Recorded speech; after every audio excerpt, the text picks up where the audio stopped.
In today's Locked On Pelicans, I'll tell you why organizational misalignment might be hurting the Pelicans' future, but how to fix it. Plus, what's going on with Zion? It's the Friday episode of Locked On Pelicans. Let's go.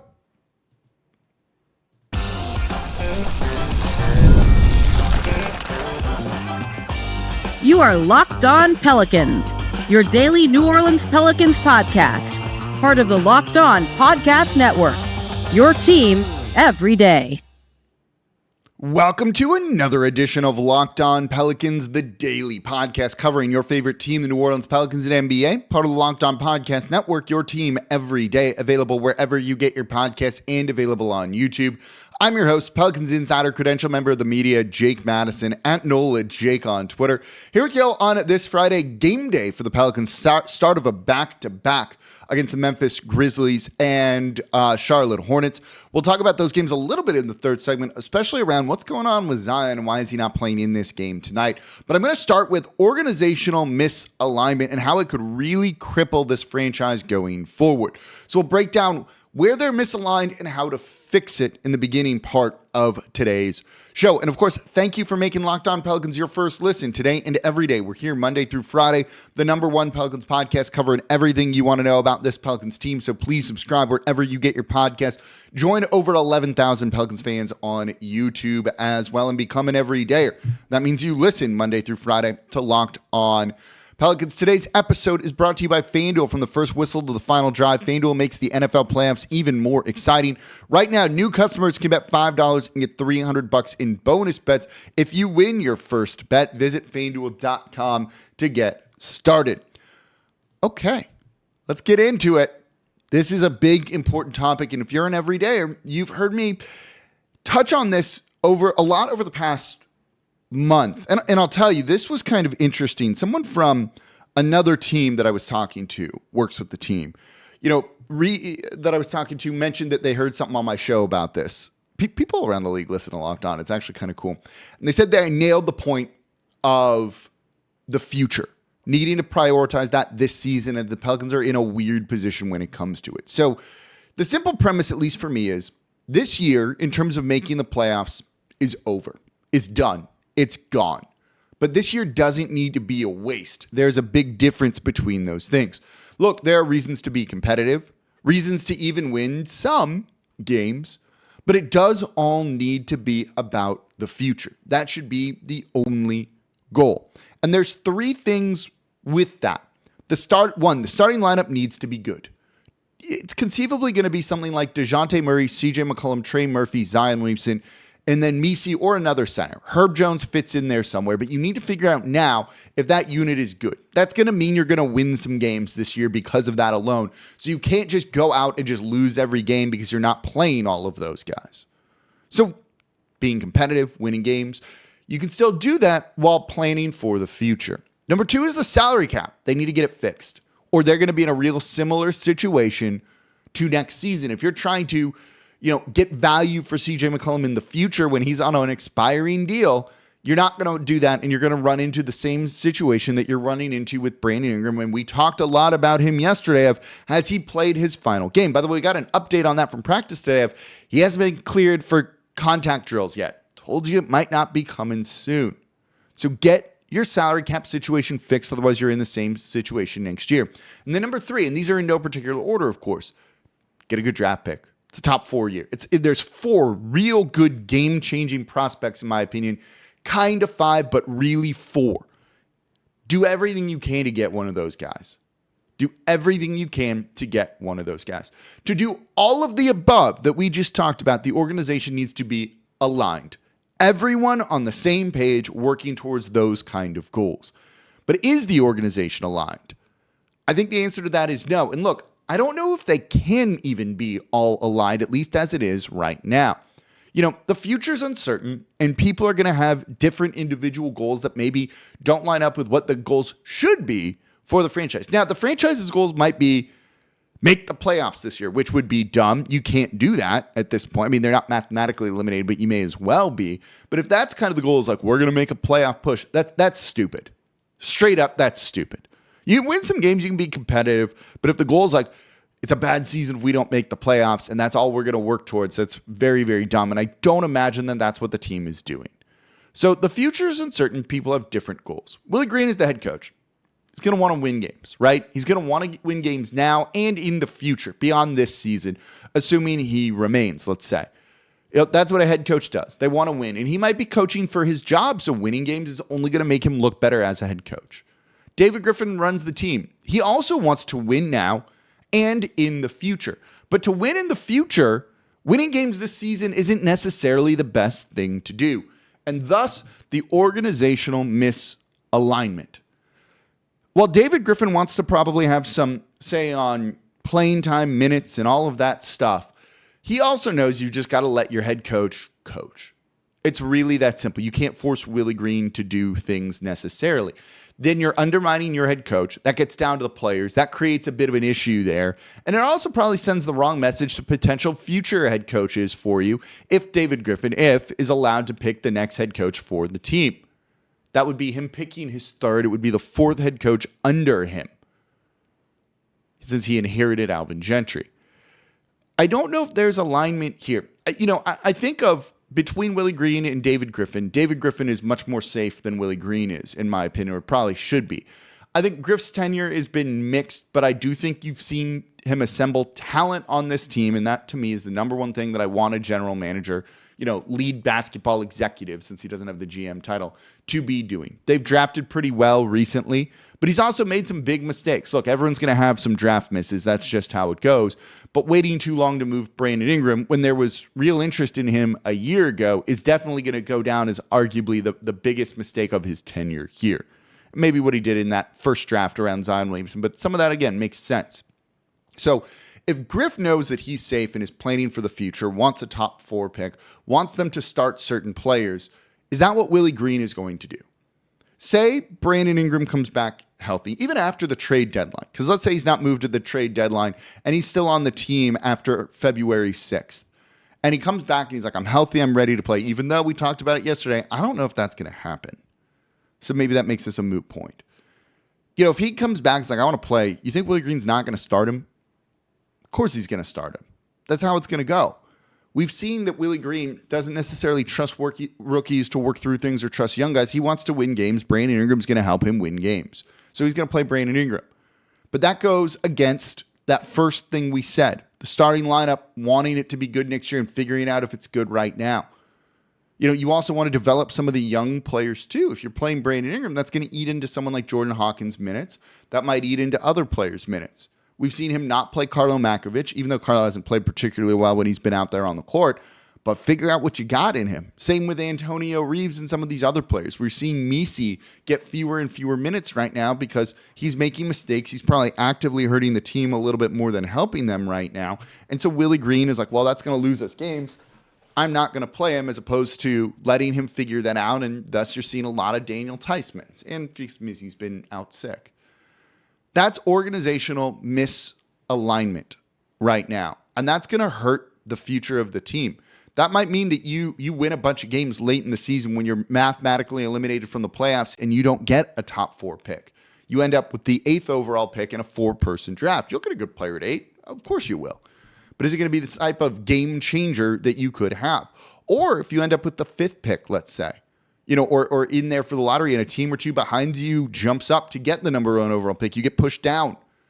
4 instead of 1 can be a very big difference. It's not just that you have the same odds to move up. It's your bottom floor of a draft spot where the worst situation is worse than number 1 overall, and that's not a good thing. Everyone needs to be aligned that the future is what matters this season, to not make it a waste, and I just do not feel that they are. So what do you do about it? There's two ways in my opinion to make sure that you are aligned. And I'll tell you what those are coming up here next in today's episode of Locked On Pelicans.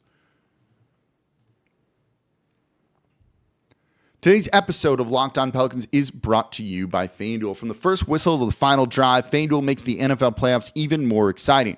And right now, new customers can bet $5 and get $300 in bonus bets if you win your first bet. That's $300 to keep the action going. I love the FanDuel app because it's super easy to use, and there's a variety of bets that keep every game exciting. Saints aren't in the postseason. I'm not the biggest football guy. I'm going to be watching the championship games this weekend. I'm going to make them more interesting by opening up the FanDuel app in the middle and be like, this guy's going to score. Here's what the over is going to be. All those things. Gives me something to root for when it's going on. If you want to bet for tonight, Memphis Grizzlies are 11-point favorites. No Zion in this. We'll talk more about him in the third segment. Yeah, that seems kind of smart in my opinion here. And when you win, you get paid instantly. No waiting around for your winnings. So just visit FanDuel.com to join today and get started with $300 in bonus bets. That's the best offer they've ever had here on Locked On. That's FanDuel.com. Make this playoff season unforgettable with FanDuel, an official sportsbook partner of the NFL. And thank you for making Locked On Pelicans your first listen today and every day. We're here Monday through Friday, the #1 Pelicans podcast, covering everything you want to know about this Pelicans team. So please subscribe wherever you get your podcasts and join over 11,000 Pelicans fans on YouTube as well. And become an everydayer. That means you listen Monday through Friday to Locked On Pelicans. By the way, are you reading the Locked On Pelicans daily newsletter? There's a lot in there for you, and it is completely free. You can subscribe over at LockedOnDaily.com. Just scroll down till you see the Locked On Pelicans logo. Great way to support the channel. We don't charge you for anything. We are completely free for you here. We don't pay you to put comments up, things like that. All free. So if you want to support the channel, you don't need to do it with your wallets. Just sign up for the emails. Open the emails too. That's a really good one as well. So let's get into what to do to make sure that the team is organizationally in alignment. Look, when someone has goals over here, someone has goals over here, that's not in alignment, right? You're off to the side, you're over here, someone else is over there. None of that's good. You want the organization to be aligned. It just does not feel like they are with some of the things that you are seeing from them right now. So what do you do about it? There's two ways in my opinion, to make sure everyone is aligned. The first is to tell Willie Green his job's safe, and he will be the head coach next season. He's free to lose games, to play younger guys with zero pressure, right? That's what this is. You know, at that point, okay, don't worry about winning games. Like, let's focus on development. Let's shift our priorities from winning to other things. And if you get a win here or there when that comes with it, or maybe that starting lineup's just killer and you win games, cool. At least you have the biggest piece figured out. But if not, it's good to know too, and you lose games, and that's a good thing here. Play Yves Missi a bunch of minutes and let him grow. Playing and working through a lot of those things, we've seen how quickly he turns around information, processes the game, and goes out and does it, and that's an important thing. So tell Willie Green his job is safe. He's free to lose games, play those younger guys, and focus on those 3 goals. And then at that point, too, you're like, yeah, we're going to try and trade someone away, whether it's Ingram, whether it's CJ McCollum. And look, they should really consider a CJ McCollum trade, but I don't know if they're going to. Or option 2 is fire him. Fire him. I don't think he's the worst coach in the league. I do think it's probably time they move on from Willie Green, but he has not lost the locker room or anything like that, and there's something to be said for all of that. But if you fire him and put someone in as an interim coach, maybe James Borrego, let's say, that helps you with some of the future planning. Be like, look, Borrego, here's who you've got to start, because if we end up choosing you to be the head coach next season, that's what the starting lineup's going to be. Go maximize it. Make them good. Now, Borrego at that point is incentivized to try and win games. He wins a bunch of games, he'll get elevated to the lead role, and that's that. So it is also going to create a little bit of misalignment, but at least you'll get him starting the right guys. If Ingram comes back healthy, Borrego's probably not going to start him, knowing that he won't be on the team next year. He's like, let me show you what I got with these guys. If he wins a bunch of games with Brandon Ingram and Ingram's no longer on the team, I don't think that's the greatest situation for him to try and be in. So elevating Borrego to being the head coach, seeing what you have there, prioritizes the future, including the head coach, right? You need to make sure you have a good head coach or the right guy to lead the team. Maybe it's Borrego, maybe it's not, but we saw them mess this up during the COVID-shortened season, the bubble season, by not firing Alvin Gentry when they should have and elevating Chris Finch to be the interim. We'd heard rumors back then that, if Ty Lue would have taken the job, they would have fired Gentry, hired Ty Lue. That would have been that. But Lue didn't want the job or wanted to wait. He ended up taking the Clippers job a year later. All of that. And so they just rolled with Gentry, didn't elevate Finch. And then Finch ended up being a pretty darn good head coach over in Minnesota, where they're winning a bunch of games. So don't miss that boat again. Start thinking about the future. Can you do that with Willie Green if his job is up in the air? And I don't know that you can. And maybe that's unfair to Willie Green, and I think it easily is and could be. But this is just kind of how it works. They need to be prioritizing the future, and I am very worried that they are not going to do that. Now, I don't think you'll see them, prioritize winning this season to the extent of you make a win now trade. They're certainly not going to do that. But if this team's like, no, why would we trade CJ? That's going to make us worse. That's not a good way of thinking here. We'll win some games later in the year and kind of justify what we've done and what we've built. And I get wanting to do that. But that was also the same error of Dell Demps for multiple years. And I was notoriously not a Dell Demps fan. He doubled down on his mistakes. David Griffin has at least done overall a good job of not doing that. Firing Stan Van Gundy after 1 year, trading away players that just didn't work necessarily. When you saw Dell Demps do is trade a first-round pick for Omer Asik, then be like, you know what? We're going to hand Asik an even better deal. More money, right? Those type of things. Found Alexei Jinsa. We're going to prove that it's correct, and we're going to hand him a $25 million deal. My goodness, right? It's similar to Mickey Loomis here with what he did of trying to double down on Dennis Allen to kind of prove a point. I do think Mickey Loomis is in a very different situation than David Griffin is. I don't think they're an equal sign between the two. I don't think they're analogous situations is maybe what I'm trying to say. But you've got to have this organizational alignment. And David Griffin has definitely shown that he's willing to undo mistakes that he's made. You've seen it with Derek Favors. You saw it with Steven Adams when that wasn't the right fit. But you've also seen them make some mistakes of trying to be a little too competitive when it wasn't going to go anywhere. Now, they didn't trade Jonas Valanciunas last year. You got nothing for him in the offseason other than a traded player exception that you're not going to use. Exceptions are a little overrated and very overrated. And so you run into this situation, thought you could maybe force it to work with Brandon Ingram, and now it hasn't. And you're not going to get anything in return for him, which could be good or bad. We talked about that in yesterday's show. So they need to make sure everyone's on the same page, and it does not feel like they are. And I think that's going to really not just mess up this season, and it could screw up future seasons. Might not, but it could. This year, as I said in the beginning of the show, this year is gone in terms of making the playoffs. But this year doesn't have to be a waste. You can find a way to kind of make it worth it and to make it have value. And that's a really important thing. That's also how you sell hope to fans in the future. I can tell you internally in that building, they're struggling with that a little bit in terms of season ticket renewal sales. What kind of, I don't want to say, what do we sell to fans? It's, what's the messaging? Where's the hope? And hope's a really important thing when it comes to that. Right now, it doesn't feel like there's a ton. Now, if they win a bunch of games at the end of the year, you're going to be like, look, if we were healthy, we could have done this. And I think that'll probably be what it is. But we've heard that too many times before where it won't really work. So you've got to kind of find a way to kind of fix some of that of, look, we figured out the starting lineup's good.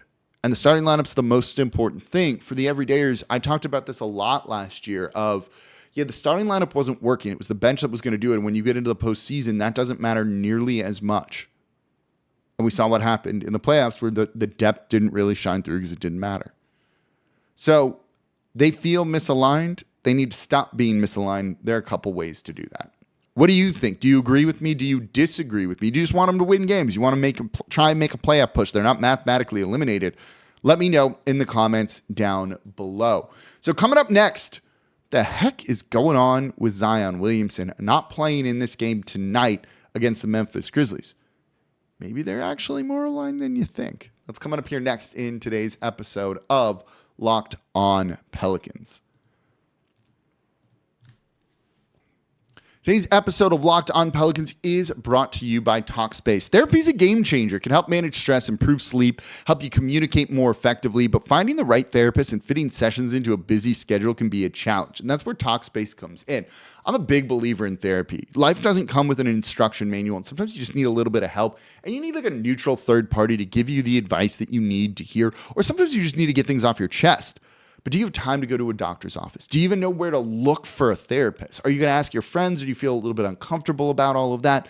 You can do it online with Talkspace. Signing up is simple, and you can match with a licensed therapist who fits your needs, usually within 24 hours. And it's convenient. You can have sessions from the comfort of your home and even message your therapist in between appointments. And Talkspace is covered by many insurance plans. And for most insured members, there's a $0 copay. So it's never been easier to prioritize your mental health. So as a listener of Locked On Pelicans, you're going to get $80 off your first month with Talkspace when you go to Talkspace.com/LockedOnNBA and enter promo code SPACE80. To match with a licensed therapist today, go to Talkspace.com/LockedOnNBA and enter promo code SPACE80 to get $80 off your first month and show your support for the show. That's Talkspace.com/LockedOnNBA, promo code SPACE80. And thank you for making Locked On Pelicans your first listen today and every day. We're here Monday through Friday, the #1 Pelicans podcast, covering everything you want to know about this Pelicans team. So please subscribe wherever you get your podcast. Join over 11,000 Pelicans fans on YouTube as well. And become an everydayer. That means you listen Monday through Friday to Locked On Pelicans, giving you the insight you want to know about the Pels. It's what's called Locked On Pelicans. For your second listen, go check out Locked On Saints. Rumors of a Derek Carr exit? Sign me up for that. Ross Jackson's making sense of everything black and gold over at the Locked On Saints podcast, part of the Locked On Podcast Network, your team every day. Make them your second listen today. So let's start wrapping up the show, and we're going to switch into a little bit of Zion talk because what the heck is out with return to play from illness conditioning or whatever the heck it is that the Pelicans ruled him out with, because my goodness, is that like a mouthful of stuff. Return to play, reconditioning from illness. Reconditioning is a weird word to use here. So let's get into this before we get into the Zion injury thing here. I don't know. Look, if you wanted to tank, and they should be tanking, if you wanted to tank, return to play reconditioning from illness is like a tanking phrase, in my opinion. I don't know if they're actually just not letting him play because they want to lose games or what have you. But wow, that is a phrase. So maybe they're more aligned than we think, right? Zion's out tonight. It's the first night of a back-to-back. That really is probably what it has to do with. But you're playing the Memphis Grizzlies with Zion. Maybe you could win that game. Maybe. So you shut him down in this one, and then and then you play him against Charlotte. And there you go. You're going to at least lose one of these games. And in a sense, yeah, that makes sense, doesn't it? But here's the thing. If you really wanted to tank, you would play him tonight where you still might lose, probably are going to lose to the Memphis Grizzlies, and then don't play him on Saturday against Charlotte where you're even worse, and maybe Charlotte, who's bad, beats you. So that's what it comes down to. When you look at back-to-backs, you throw one game and then, if you're resting guys and they're not going to play in both games, the conventional way that NBA teams do it is you take the guaranteed win. So it wouldn't be, we're going to play Zion against Memphis. Maybe we'll win, because then if you still lose, you lose. And then if you don't play him the next night against the worst team and they beat you because you're missing your good players, that's 2 losses versus going 1-1. Basically, what the team is doing here is they're trying to guarantee they go 1-1, which is for them the best case scenario in terms of winning. You're likely still not, even with Zion, you wouldn't be favored against the Memphis Grizzlies. So you're going to lose that game, whether he plays or not, let's say. And to guarantee the win against Charlotte, you play your good players. So you guarantee that you go 1-1. So on the surface, it looks like maybe they're aligned and they're actually tanking here. This is just what teams do. This is the conventional move that teams do, of throwing one game and then guaranteeing that they win the other one here. So I don't think this really has anything to do with tanking, and I do think that this is a legitimate thing. And now let me explain this injury designation a little bit more, because I think there's some misconception about it. And we talked about this. The everydayers already heard this the other day on the show. It's not really conditioning. Conditioning, I think, is the wrong word. It is recovery here. Zion could, with the condition that he's in, with the shape that he's in, the cardio level that he's at, he could play in back-to-back games. He absolutely could play in back-to-back games. And I think the team would even tell you, on a conditioning front, he could play in back-to-back games. But it's about recovery. Can he actually recover in the way that he needs to do? No. Playing one game, getting a little bit of sleep, then playing again can leave you open to more injuries when you're returning from one. So it's about recovery, not conditioning. That designation, I do think, is a little bit incorrect and misleading. I don't know why they picked that necessarily. Maybe those are just that like kind of standard buzzwords that they're using right now. But that's my read on it from talking to people around Zion. It is about recovery. One of the things that you'll notice that they have been, if you get to the games early, you'll see these. This happened last year with the Sacramento Kings. They were one of the healthiest teams in the league a couple of years ago, I think. And they use these boards that you stand on and jump from, and it kind of tests, it's designed to kind of test your levels of fatigue. It's like when a guy jumps, they have a baseline number, right? You go through all these tests to establish a baseline number. And it's like, okay, when he jumps, he generates like X amount of force, 100 newtons, I don't even know, 100 things of force. And if they go out one day and they jump before a game, and maybe it's the second night of a back-to-back and they put up like 85, you're like, oh, that guy's like tired and he just doesn't have the same energy and all of that. That can lead to injuries and things like that, and it allows them to monitor it. They might dial a guy's minutes back because of something like that. So they have a general idea of what these guys are capable of doing, and if they're not up to it, it could lead to an injury, and you've got to adjust accordingly. And I think that's what you're seeing here. Playing on the second night of back-to-back or the first night playing, he just can't play back-to-back games because the recovery's not there just yet. Once his body heals more, gets used to this more, then he can start to do that. But it's about recovery, not about conditioning. I used the thing of the other day, got back to working out in the new year. First day, I was way sore. And I couldn't basically do my next workout, my next upper body workout a couple days later because I was still too sore and I needed to recover more. And as I do this more, I'll be able to do it. It was never really an issue for the past year till taking a break, right? Your body needs to be able to recover. So this is about recovery. Think about how sore you get when you first start doing something versus when you do it later and your body's adjusted. That's kind of where Zion's at right now and why he's not playing in this game. But it is a little bit disappointing that it looks bad in terms of optics, I think. And one of the things that we didn't really talk about in the beginning of the show when we were kind of running down the goals of the team going forward, one of them is for Zion just to freaking play. Right? Like he's just got to play. He's got to prove that he can stay healthy. This doesn't help alleviate some of those fears, even if internally in the building with the franchise, they're not concerned about it. That's kind of where things stand with that. That's why you're not seeing him Friday night, but we'll likely see him on Saturday. If he doesn't play on Saturday, that's where it's like, what the heck's going on? We're going to have a bigger conversation about that on Monday. So that's going to do it for this episode of Locked On Pelicans, this week of Locked On Pelicans. As always, I'm your host, Jake Madison, at Nola Jake on Twitter. This is the Locked On Pelicans podcast, part of the Locked On Podcast Network, your team every day. Subscribe to the newsletter. I'll see y'all on Monday unless something happens over the weekend. See y'all next time.